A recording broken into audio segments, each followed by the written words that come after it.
Students, welcome back. आज हम 10th class में हमने जो पिछले वीडियो में जो चैप्टर पढ़ा था उससे आगे के श्लोक देखेंगे। पाठ का नाम है स्वराष्ट्र गौरव, जिसमें देशभक्ति की भावना आदि का वर्णन किया गया है। अगला श्लोक देखिए इसका। राष्ट्र दृष्टिं नमस्यामो राष्ट्रमंगलकारिणीं यया विना न पश्यन्ति राष्ट्रं स्वनिकट स्थितम्। सर्वप्रथम हम इसका अन्वय बनाते हैं, यहाँ से स्टार्ट करेंगे। राष्ट्र मंगलकारिणी, ठीक है, उसके पश्चात आएगा राष्ट्र दृष्टिं नमस्यामो। देख लीजिए वापस इसको, राष्ट्र मंगलकारिणीं राष्ट्र दृष्टिं नमस्यामो, ये फर्स्ट लाइन का अन्वय हो गया। अब सेकंड लाइन देखिए, उसके पश्चात आएगा यया बिना, यया बिना, उसके पश्चात है स्वनिकट स्थितं राष्ट्र अपि। ये अपि है वो अतिरिक्त शब्द लग जाएगा अपि, और अंत में क्या आ जाएगा न पश्यन्ति। एक बार वापस देखिए, राष्ट्र मंगलकारिणीं राष्ट्र दृष्टिं नमस्यामो यया बिना स्वनिकट स्थितं राष्ट्रम अपि न पश्यन्ति। ये अन्वय हो गया। अब इसका अनुवाद देखिए। राष्ट्र मंगलकारिणीं, राष्ट्र का मंगल करने वाली अर्थात राष्ट्र का कल्याण करने वाली। राष्ट्र दृष्टि, राष्ट्रीय दृष्टि अर्थात राष्ट्रीय भावना को, नमस्यामो नमस्कार है।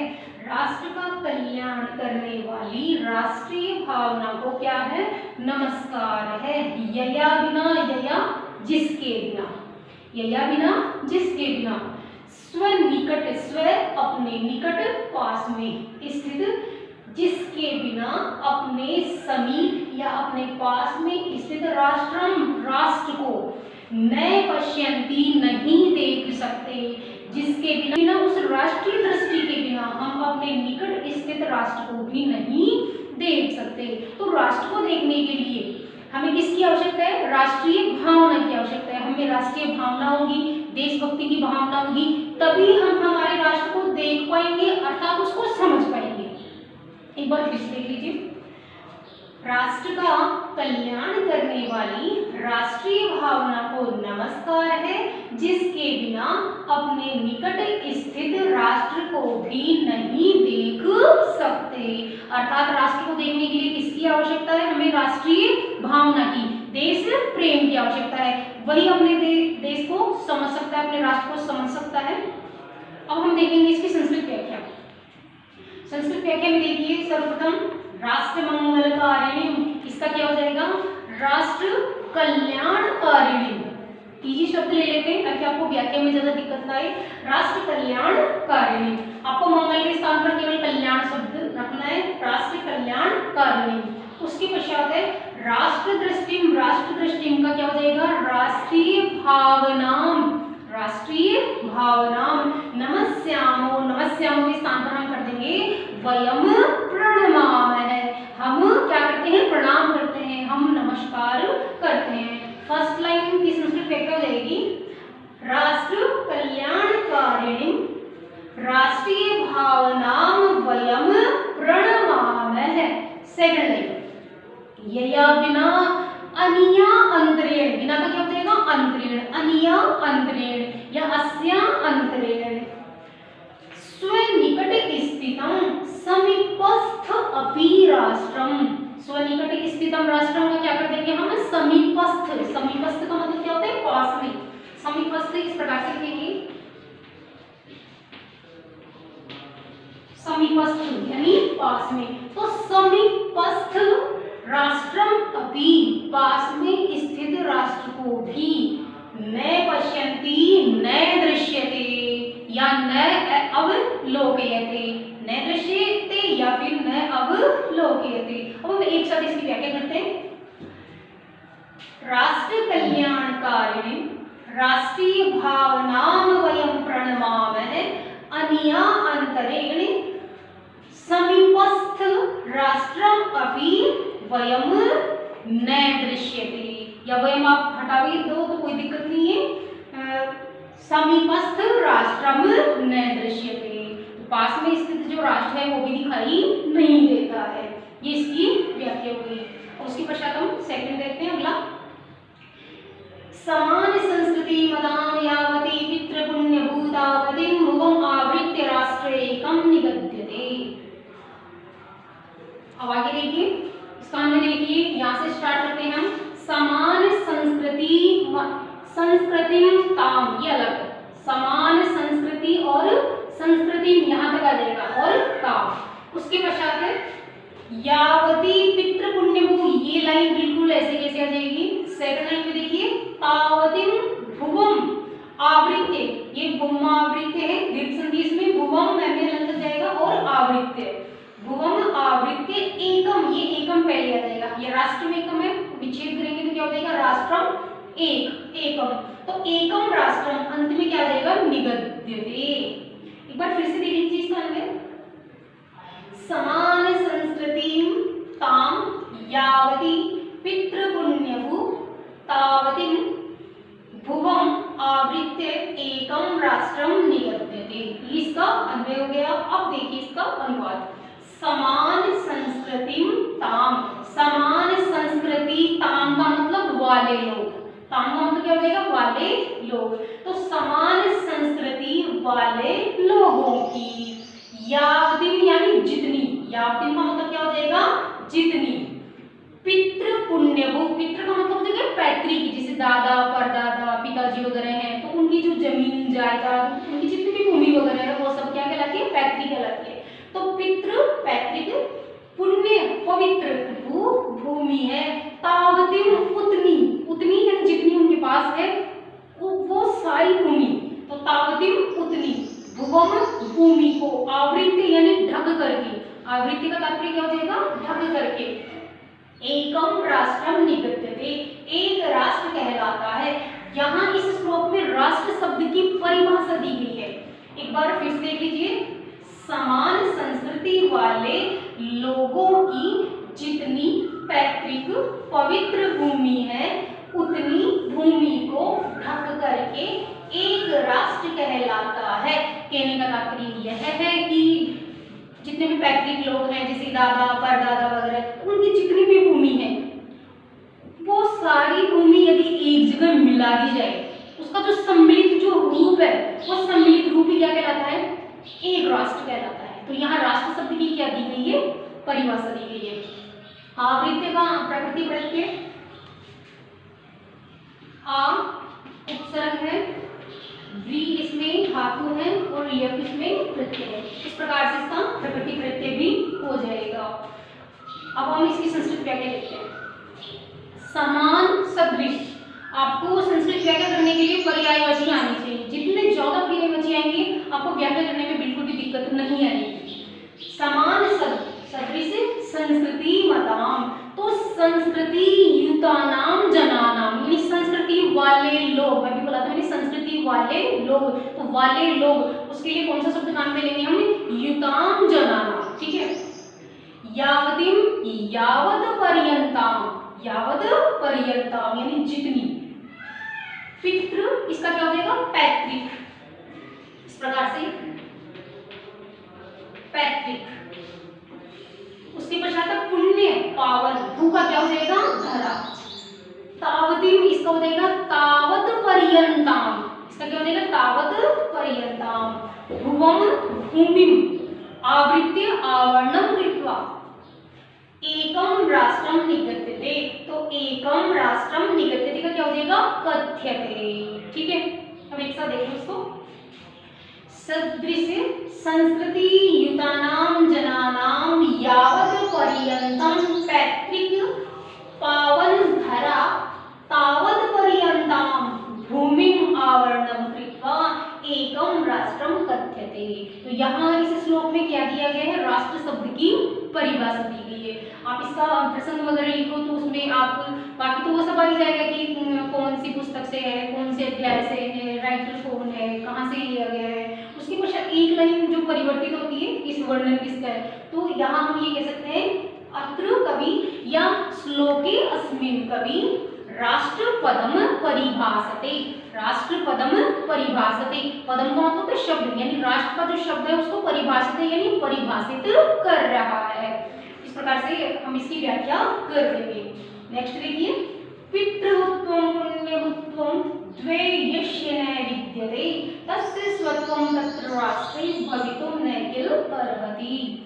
अब इसका अंदर देखिए, पितृभूत्वं पुण्यभूत्वं द्वे यस्य न विद्यते, ये लाइन ऐसे कैसे आएगी? उसके पश्चात तस्य तस्य तत्र राष्ट्रे, ठीक है, स्वत्वम बाद में आएगा, तस्य तत्र राष्ट्रे स्वत्वम भवितुं न किल अर्हति। थोड़ा सा परिवर्तन है इसमें, केवल स्वत्वम इन दोनों के बाद में आएगा, बाकी वैसा का वैसा। अब देखिए इसका अर्थ, पितृभूत्वम, पितृभूत्वम का मतलब होता है कि पिता की भूमि का भाव या पैतृक भूमि का भाव, पिता की भूमि का भाव। पितृभूत्वम इसके दो अर्थ हैं, एक तो है पिता की भूमि का भाव, एक है माता की भूमि का भाव, यानी पितृभूमि का भाव और मातृभूमि का भाव, इसका अर्थ है। उसके बाद में है पुण्यभूत्वम, जिसका तात्पर्य है पुण्य का मतलब पवित्र, तो क्या हो जाएगा इसका? पवित्र भूमि का भाव। द्वे, ये दोनों कौन कौन से? पितृभूमि का भाव, मातृभूमि का भाव, ठीक है, और दूसरा कौन सा है? पवित्र भूमि का भाव। द्वे यानी ये दोनों, यस्य जिसके, न विद्यते जिसके अंदर विद्यमान नहीं होते हैं, जिसके हृदय में विद्यमान नहीं होते हैं। तो जिस देशवासी के हृदय में ये दो भाव विद्यमान नहीं होते, कौन कौन से दो भाव? पितृभूमि का भाव, मातृभूमि का भाव, अथवा दूसरा कौन सा है? पावन भूमि का भाव। ये दोनों जिसके हृदय में विद्यमान नहीं होते हैं, तस्य उस व्यक्ति का, किस व्यक्ति का? जिसके हृदय में विद्यमान नहीं है उस व्यक्ति का, तत्र राष्ट्रे उस राष्ट्र पर, सप्तमी एकवचन इसमें, उस राष्ट्र पर, उस राष्ट्र में स्वत्वम यानी अधिकार या स्वामित्व, न भवितुं किल अर्हति, होना किल अर्हति यानी संभव नहीं है या योग्य नहीं है। तो ऐसा जो व्यक्ति है उसका उस राष्ट्र पर अधिकार होना संभव नहीं है, या फिर वह व्यक्ति उस राष्ट्र पर अधिकारी होने के योग्य नहीं है। एक बार फिर से देखिए इसको, पितृभूमि भाव, मातृभूमि का भाव और पवित्र भूमि का भाव, ये दो ही हैं, पितृ और मातृ दोनों एक ही हैं, ठीक है, एक ये हो गया और एक ये हो गया। ये दोनों जिसके हृदय में विद्यमान नहीं होते हैं, उसका उस राष्ट्र पर अधिकार होना या स्वामित्व होना संभव नहीं है या स्वामित्व के योग्य नहीं है। अब हम देखेंगे इसकी संस्कृत व्याख्या। पितृभूत्वम हो जाएगा, पितु है भूमि भाव है, क्या कर देंगे इसका? पितु है भूमि भाव है। फिर मातु है भूमि भाव है, इसका हो जाएगा। उसके पश्चात है पुण्यभूत्वम, इसका हो जाएगा पावन भूमि भाव है। द्वय, यस्य द्वय, तो ये दोनों कौन कौन से? द्वयो, द्वयम का क्या हो जाएगा? द्वयो। यस्य का हो जाएगा यस्य हृदये, यस्य हृदये न विद्यते न भवति, यस्य हृदये न भवति।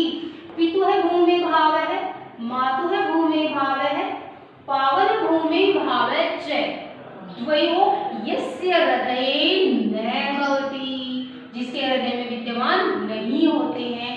तस्य जनस्य उस व्यक्ति का, तत्र राष्ट्रे तस्मिन् राष्ट्रे, तस्य जनस्य उस व्यक्ति का, तस्मिन् राष्ट्रे स्वत्वम स्वामित्वम या अधिकारम न भवितुं शक्नोति नहीं हो सकता या न संभवति संभव नहीं है।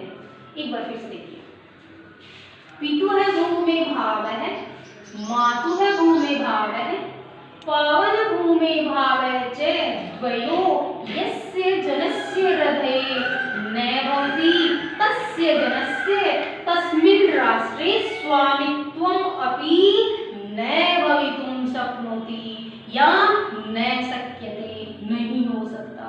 तो कैसे व्यक्ति का राष्ट्र पर अधिकार हो सकता है? जिस व्यक्ति के अंदर पितृभूमि का भाव हो, यानी इस संपूर्ण भूमि को अपने पिता के तुल्य मानता हो, अपनी माता के तुल्य मानता हो, इस भूमि को पवित्र मानता हो। तो जिसके अंदर इस प्रकार के भाव होंगे उसी व्यक्ति का उस राष्ट्र पर अधिकार हो सकता है।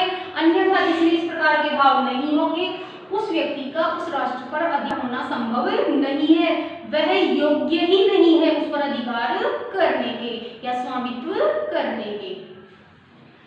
अब आगे देखिए अगला, राष्ट्रस्योत्थानपतने राष्ट्रियान् अवलम्ब्य हि भवति सर्वदा तस्मात् शिक्षणीयः तु राष्ट्रियः। अन्वय देखिए इसका सर्वप्रथम यहाँ से स्टार्ट करेंगे। राष्ट्रियान् अवलम्ब्य, राष्ट्रस्य उत्थान पतने, उसके पश्चात ये देखिए भवतः आ जाएगा, ये जो स है उसका क्या हो जाएगा, विसर्ग हो जाएगा, भवतः है। उसके पश्चात है तस्मात्, तस्मात् इसमें देखिए इसका हम संधि विच्छेद करते हैं। तस्मात् शिक्षणीय, इसका करेंगे तस्मात्, ये जो च है, च के स्थान पर क्या हो जाएगा, तय हो जाएगा, यहाँ पर व्यंजन संधि है, और जो छी है उसका क्या हो जाएगा, सी, शिक्षणीय, शिक्षणीय। इस प्रकार से दो टुकड़े हो रहे हैं इसके, तस्मात् हलंत लगेगा और शिक्षणीय, तस्मात् शिक्षणीय का क्या हो जाएगा, तस्मात् शिक्षणीय। तो सर्वप्रथम अन्वय में आएगा इसमें तस्मात् राष्ट्रीय तु, तस्मात् राष्ट्रीय तु, फिर आएगा सर्वदा, और अंत में क्या आ जाएगा, शिक्षणीय, जो स है उसका क्या हो जाएगा, विसर्ग, तो शिक्षणीय। एक बार फिर से देखिए, राष्ट्रियान् अवलम्ब्य हि, तो टुकड़े कर लीजिए, राष्ट्रियान् न के हलंत लग जाएगा, ए निकलेगा इसमें से, अवलम्ब्य हि, राष्ट्रस्य उ निकलेगा इसमें, उत्थान पतने भवतः है, उसके पश्चात है तस्मात् राष्ट्रिया तु सर्वदा शिक्षणीयः, ये अन्वय हो गया। अब देखिए इसका अर्थ,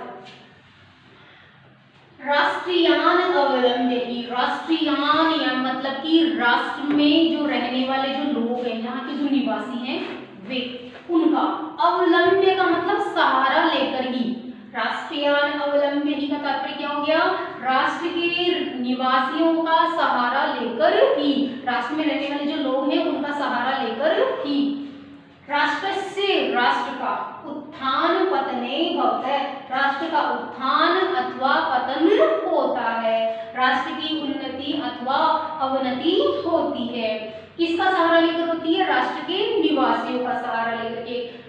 फिर उसके पश्चात है तस्मात्, इस कारण से, किस कारण से, कि राष्ट्रवासियों का सहारा लेकर ही राष्ट्र का उत्थान अथवा पतन होता है, तो इस कारण राष्ट्रियातु, राष्ट्र के सभी निवासी हैं वे लोग तो सर्वदा हमेशा शिक्षणीय, शिक्षित किए जाने योग्य हैं या शिक्षित किए जाने चाहिए। इसमें शिक्ष धातु है और अनियर प्रत्यय है, शिक्षणीय में देख लीजिए धातु कौन सी, इसमें शिक्षित, और प्रत्यय कौन सा हो जाएगा, अनियर, अनियर जो प्रत्यय होता है वो चाहिए अथवा योग्य अर्थ में आता है, तो हम ये भी कह सकते हैं कि शिक्षित किए जाने योग्य हैं या शिक्षित किए जाने चाहिए। एक बार फिर से देख लीजिए इसको, राष्ट्र के निवासियों का सहारा लेकर ही राष्ट्र का उत्थान अथवा पतन होता है, राष्ट्र की उन्नति अथवा अवनति होती है, इस कारण राष्ट्र के निवासी तो हमेशा शिक्षित किए जाने चाहिए या शिक्षित किए जाने योग्य हैं।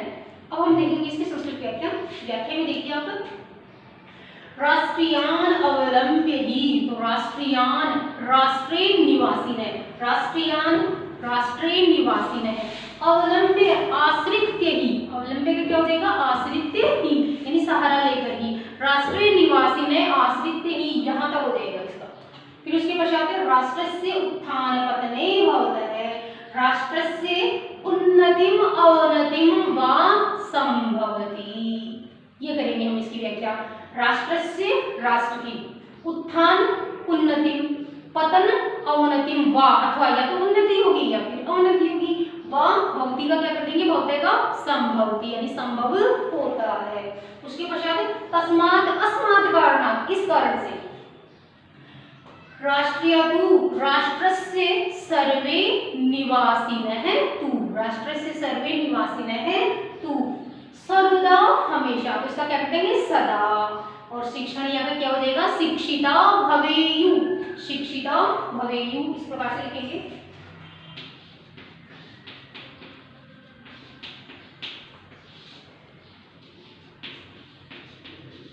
शिक्षिता भवेयु, भवेयु का इसका तात्पर्य क्या हो जाएगा, शिक्षित होना चाहिए। कैसा होना चाहिए, राष्ट्र के निवासियों को शिक्षित होना चाहिए। कहने का तात्पर्य तात्पर्य यह है कि राष्ट्र के निवासी यदि शिक्षित होंगे तो राष्ट्र के उत्थान में अपना योगदान देंगे और राष्ट्र के उत्थान में महत्वपूर्ण योगदान देते हुए राष्ट्र के निर्माण में भी अपना सहयोग देंगे। लेकिन यदि मान लीजिए राष्ट्र के निवासी अशिक्षित है तो वो किसी भी प्रकार का योगदान नहीं दे सकते। तो राष्ट्र के उत्थान के लिए यहाँ के निवासियों का कैसा होना चाहिए? शिक्षित होना चाहिए। अब हम देखते हैं इसकी संस्कृत व्याख्या। वापस देख लीजिए एक बार। राष्ट्रे निवासिनः आश्रित्य ही राष्ट्रस्य उन्नतिम् अवनतिं वा संभवति। अस्मात् कारणात् राष्ट्रीय निवासिनः तु सदा शिक्षिता। हम प्रसंग में क्या लिखेंगे कि किसका वर्णन है यहाँ पे? अत्र शिक्षाया महत्वम प्रतिपादयते। श्लोके अस्मिन् कवि शिक्षाया महत्वम प्रतिपादयते। उसके पश्चात अगला देखिए। विद्या शस्त्रं च शास्त्रं च द्वे विधे प्रतिपत्तये शास्त्रेण रक्षिते राष्ट्रे शास्त्र चर्चा प्रवर्तते। अन्य देखिए इसका सर्वप्रथम विद्या शस्त्रं च शास्त्रं च द्वे विधे प्रतिपत्तये, ऐसे कैसे आएगा? उसके पश्चात है शस्त्रेण रक्षिते राष्ट्रे शास्त्र चर्चा प्रवर्तते। कोई परिवर्तन नहीं है इनमें के अंदर। अब देखिए इसका अर्थ। विद्या शस्त्रम च शास्त्रम च, विद्या शस्त्र विद्या और शास्त्र विद्या द्वे विधे, दो प्रकार की विधाएं होती हैं। किसकी? प्रतिपत्तये, ज्ञान प्राप्ति की। प्रतिपत्तये का तात्पर्य क्या हो जाएगा? ज्ञान प्राप्ति की। तो इस फर्स्ट लाइन का तात्पर्य हो गया कि विद्या शस्त्र विद्या और शास्त्र विद्या ज्ञान प्राप्ति की दो विधाएं हैं। दो विधाएं कौन कौन सी हैं? भी दो विद्याएं हैं, दो प्रकार हैं जिसे कि हम ज्ञान प्राप्त कर सकते हैं। वे दो प्रकार कौन कौन से हैं? एक तो है शस्त्र विद्या और दूसरी कौन सी है? शास्त्र विद्या। ये ज्ञान प्राप्ति की क्या है? दो विधाएं हैं। नेक्स्ट है शस्त्रेण रक्षिते राष्ट्रे। शस्त्रेण तृतीय व्यक्ति का वचन, शस्त्रेण शस्त्रों के द्वारा, रक्षिते राष्ट्रे रक्षित राष्ट्र में सप्तमी एकवचन, शास्त्र चर्चा प्रवर्तते, शास्त्रों की चर्चा प्रवर्तते यानी संभव होती है या प्रवर्त होती है। शास्त्रों की चर्चा प्रवर्त होती है अर्थात शास्त्रों की चर्चा कहाँ संभव है? जहाँ राष्ट्र शस्त्रों के द्वारा सुरक्षित होगा, अपनी संपूर्ण सेना के द्वारा सुरक्षित होगा, वहीं पर शास्त्रों की चर्चा करना संभव है। एक बार इसको फिर से देख लीजिए। शस्त्र विद्या और शास्त्र विद्या ज्ञान प्राप्ति की दो विधाएं हैं। शस्त्रों के द्वारा रक्षित राष्ट्र में शास्त्रों की चर्चा प्रवर्त होती है अर्थात शास्त्रों की चर्चा होना संभव होता है। कहाँ संभव होता है? जहाँ राष्ट्र सुरक्षित है। अरे जहाँ शांति होगी वहीं तो किसी प्रकार की चर्चाएं आदि की जाती हैं। यदि मान लीजिए राष्ट्र में शांति ही नहीं है, अशांत वातावरण है, तो वह किस प्रकार से कैसे चर्चाएं होंगी, विमर्श वगैरह कैसे क्या होगा, ना किसी प्रकार के अनुसंधान आदि कार्य किए जाएंगे। तो इन सब के लिए राष्ट्र में क्या होना आवश्यक है? शांति होना आवश्यक है। शांति किसके द्वारा संभव है? शस्त्रों के द्वारा संभव है अर्थात बल के द्वारा संभव है। तो शस्त्रों के द्वारा जब शांति राष्ट्र में हो जाएगी तो क्या होगा? वहां पर शास्त्र आदि की चर्चा की जाएगी, ज्ञान विज्ञान आदि इन सभी की चर्चा की जाएगी। अब देखिए इसकी संस्कृत व्याख्या। यहाँ से स्टार्ट करेंगे। द्वे विधे प्रतिपत्ति, जिसमें मैंने अनुवाद बताया है। दूसरा तरीका एक और होता है कि जो अनुवाद बताया जाता है आप उसको संस्कृत में क्या कर दो? उसको ट्रांसलेट कर दो। जैसे ज्ञान प्राप्तये द्वे विधे भवतः। ज्ञान प्राप्तये द्वे विधे भवतः मतलब क्या हो गया? ज्ञान प्राप्ति की दो विधाएं हैं। ज्ञान प्राप्तये द्वे विधे भवतः। एका शस्त्रं विद्या, एका शस्त्रं विद्या, द्वितीया च शास्त्रं विद्या भवति। ठीक है, अभी जो मैंने बोला था ना कि ज्ञान प्राप्ति की दो विधाएं होती है, एक शस्त्र विद्या और दूसरी शास्त्र विद्या, इसी को मैंने संस्कृत में बोल दिया। ज्ञान प्राप्तये द्वे विधे भवतः, दो विधाएं होती हैं इसलिए भवतः। ठीक है, एका शस्त्रं विद्या च द्वितीया शास्त्रं विद्या भवति। एक शस्त्र विद्या और दूसरी कौन सी होती है? शास्त्र विद्या होती है।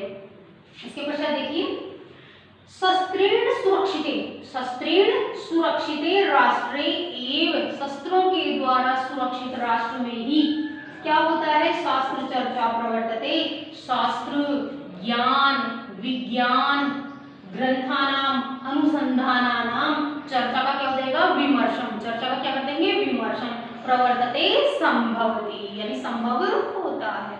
एक बार फिर से देखिए इसको, ज्ञान प्राप्ते द्विविधे भवतः, एका शस्त्रं विद्या च द्वितीया शास्त्रं विद्या भवति। शस्त्रेण सुरक्षिते राष्ट्रे एव, शस्त्रों के द्वारा सुरक्षित राष्ट्र में ही शास्त्राणाम ग्रंथानाम ज्ञान विज्ञान आदीनां विमर्शम संभवति। तो अत्र शस्त्रेण सुरक्षिते राष्ट्रे शास्त्र चर्चा प्रवर्तते अस्मिन् विषये कभी कथयति, ये हम किसमें लिख देंगे, प्रसंग में लिख देंगे। इस प्रकार से ये चैप्टर कंप्लीट हो गया है। इसकी जो क्वेश्चन आंसर है वो आपको पीडीएफ के द्वारा सेंड कर दिए जाएंगे।